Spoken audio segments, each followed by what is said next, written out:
กว่าสิหัวใจเจ้าของนั้นมันหลงทางก็เมื่อวันที่เจ้านั้นยางไปจากหัวใจจบกันเถอะน้องสองเรานั่นคือคำที่เจ้ามอบให้มันเห็นให้น้ำตาไหลย้อนว่าอายนั้นเจ็บใจแห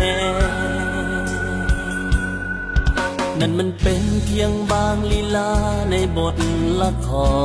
รแต่มันยังมีหลายสิบตอนที่เจ้าแสดงตัวว่าเขาคือแฟนโมว่าสิหูโอ้ยจนพอแหงเจ้าคือสังกาแสดงได้กับผู้ชายหลายคนซุปเปอร์สตาร์ยังต้องลุกหน้าถ้าพ่อกับเจ้าลีลาคำเว้ามันเห็นให้อายสับสนเห็นอายเป็นอย่างเจ้าคือจังตัวใดใจคนเห็นอายเป็นคนหรือเห็นเป็นควายนอลา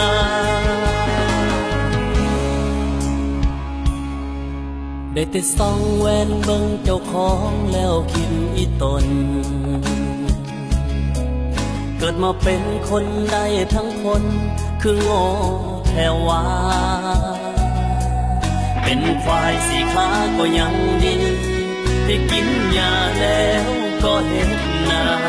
แต่อายเป็นควายสองขาต้องกินน้ำตาแล้วเหตุใจ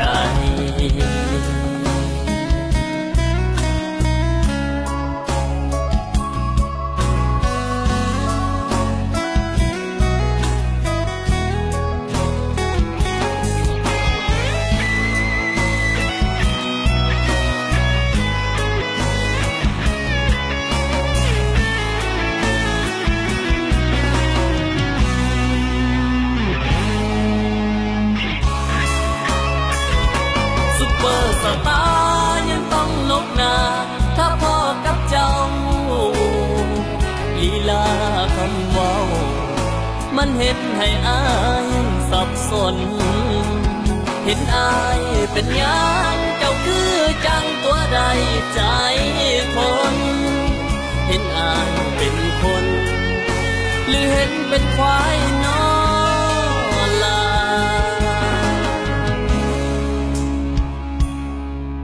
ได้แต่ส่องแวนเบิ่งเจ้าของแล้วคิดอีตนเกิดมาเป็นคนได้ทั้งคนคือโง่แถวว่าเป็นควายสีขาก็ยังดีได้กินยาแล้วก็เห็นหน้าแต่อายเป็นควายสองขาต้องกินน้ำตาแล้วเหตุใจ